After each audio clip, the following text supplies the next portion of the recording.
Hola la communauté, comment allez-vous? Aujourd'hui on se retrouve pour le 17e jour des calendriers de l'Avent. Je vous le dis, j'ai pas commencé à boire et pourtant ça fait 10 fois que je refais cette intro. Tout va bien se passer. Commençons avec la bière du coup, histoire de se donner une excuse si je parle mal. Alors, oula, attendez, j'ai vu le package. Alors, mais derrière ils disent que c'est et tout, mais déjà, mais incroyable, il y a plus de descriptions que la bière d'hier. Hein. C'était pas difficile en même temps, je vous l'accorde. Alors, qu'est-ce que c'est? La brasserie du Mont Salève, saison. Ok, 4,1 degrés. Ah, écoutez, j'ai pas mis le t-shirt le bonjour là, clairement, ça va pas être pour aujourd'hui ça. Dans tous les cas, bière blonde au malt d'orge de sec de blé et d'avoine. Ok, cool. Ça a peut-être changé, écoutez. Écoutez-moi ce bruit. Oh, elle a l'air d'un peu plus moussée que les autres, non? Pas forcément finalement. Si, un peu plus quand même. Ah si, je suis mauvaise langue. Un peu plus, un peu plus. Et la fin. Allez. Oh, l'odeur déjà. Il y a vraiment une odeur qui s'en est dégagée là. Vraiment pas mal. Étonnamment, ça sent un peu, ça sent l'amertume en fait, ça me fait penser un peu aux IPA, alors que on n'est pas du tout dans la même chose quoi. Non? Goûtons. Waouh, ça m'a calmé.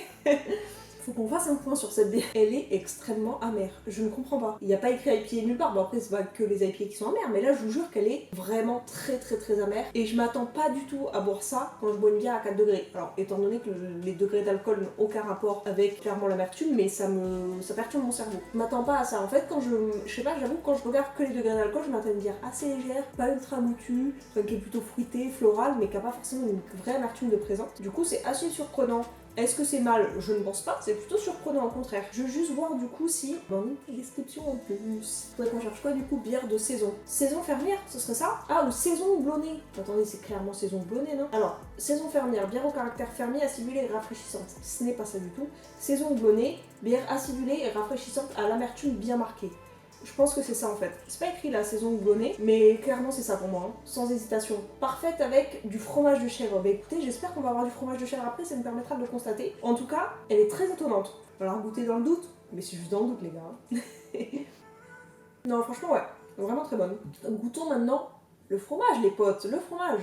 En espérant avoir du chèvre. Ah oui, c'est vrai qu'aujourd'hui on ouvre un nouveau sachet. On est le jour 17, ok. Ouverture. Alors, jour 17, jour 17. C'est forcément celui qui est au fond. Oh, il est assez dur celui-là. Ça s'annonce être un... Mais l'odeur qui s'en est dégagée, je sais pas si c'était de celui-là ou d'un autre, mais ça s'annonce être un fromage de type comté, je suppose. Pas sûr. Pardon, je l'ai mal regardé, je croyais qu'il était moisi. Excusez-moi, hein, pas du tout en fait, il m'a fait une illusion d'optique. Je vous montre, vous allez comprendre. Il est clairement aux herbes, enfin là c'est par contre pour le coup c'est flagrant. Alors les odeurs ça me fait penser bleu, herbe, ail.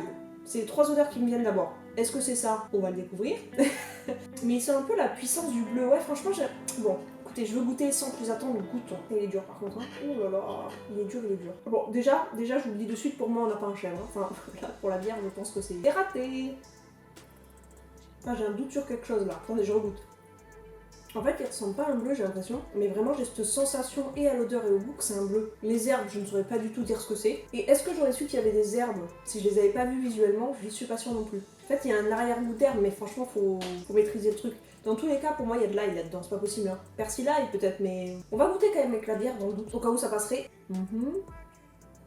Eh ben franchement, alors je pense pas que ce soit un chèvre et étonnamment, les deux se marient assez bien. En fait, les deux sont assez puissants et mutuellement, c'est très équilibré en fait. Ah, franchement, c'est une bonne surprise. Ça se marie, selon moi, ça se marie assez bien, je trouve. Le fait qu'il y ait une vraie amertume sur la bière et qu'ici, il y a une vraie puissance de bleu et tout. Je dis de bleu, ça se trouve, c'est pas du bleu, mais c'est ce que je ressens, les gars, m'en veuillez pas. Franchement, ça se marie très bien. C'est très cool. Maintenant, j'ai juste envie de vérifier si je vous dis n'importe quoi depuis tout à l'heure. Le 17. Ce n'est pas du tout du bleu.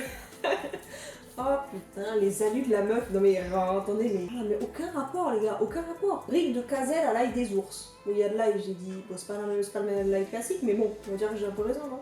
Dites que j'ai un peu raison, s'il vous plaît. Famille, brebis, presque la même chose que j'ai dit.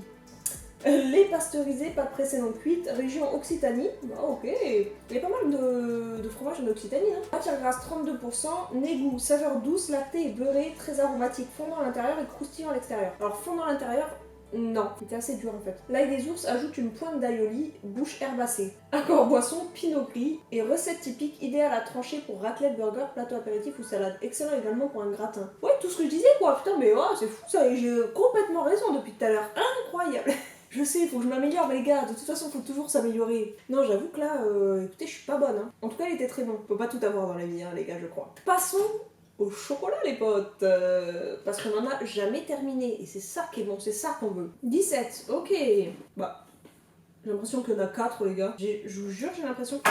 Non mais attendez, mais alors là, il y a un truc, je vous ai dit qu'il y avait une malédiction, ça fait 3 jours que quelque chose là, non? 3 jours que je le fais tomber. Mais c'est fou ça quand même. Ah oui, ok, il y a un au lait, ah ok. Il y en a 4 parce que c'est un calendrier pour 2. Du coup, il y a un au lait et un au noir. Un au noir, très français. Un au chocolat au lait et un au chocolat noir, j'ai l'impression. Bon alors là, je risque pas de deviner du coup. Vu que c'est clairement, c'est précis, hein, c'est clairement... Je sais pas si vous voyez bien la différence entre les deux, mais en tout cas, de mon côté, c'est flagrant. Est-ce qu'ils sont la même chose et est-ce qu'ils se mangent ensemble? Non, je pense pas. Eh, la différence à l'odeur est pas si flagrante, hein. Un peu, mais c'est pas flagrant quand même. Vous savez ce que je vais vous dire? Je goûte quand même le chocolat noir. Je m'attendais au même fourrage, et en fait, déjà, il y en a un. J'ai l'impression que c'est du praliné avec de la noisette. Et l'autre, c'est un chocolat à l'intérieur, mais j'ai l'impression que ça fait un peu cerise, vous voyez ce que je veux dire? Ça tend vers le chocolat un peu fort, ça tend un peu plus vers le fruit, vers des cerises confites, tout ce genre de choses. Je vais quand même finir les deux, et on va voir sur quoi je me prononce.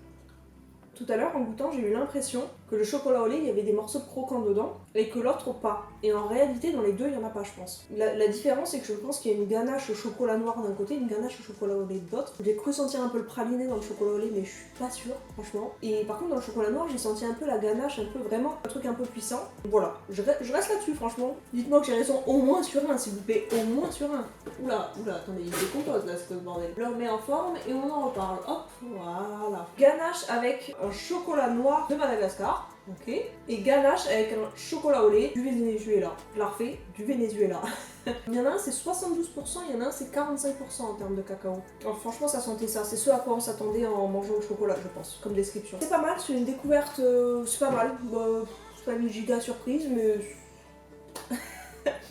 Vous sentez quand je suis un peu déçue, je sais plus quoi dire en fait, je suis en mode, de toute façon qu'est-ce que vous voulez que je vous dise, la vie elle est comme ça. Non franchement, les surprises, je dirais fromage c'était un oui, la bière c'était un oui sans hésitation les deux. Chocolat c'est cool parce que du coup on peut comparer deux chocolats, donc c'est pas mal en vrai. Mais ça reste classique en termes de création, mais sinon tout était très bon franchement, c'était impec. Et vous savez ce qui me plaît le plus? C'est que je sais que je vais avoir des restes après la vidéo.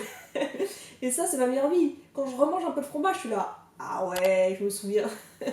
J'adore. Bref, si vous avez aimé la vidéo, comme d'habitude, n'hésitez pas à la liker, à la commenter et à vous abonner les potes, ça fait giga plaisir, vous le savez. Quoi qu'il arrive, moi je viens vous dire au revoir comme d'habitude. Et bien écoutez, on se fait de gros bisous et on se dit à demain. Gros bisous.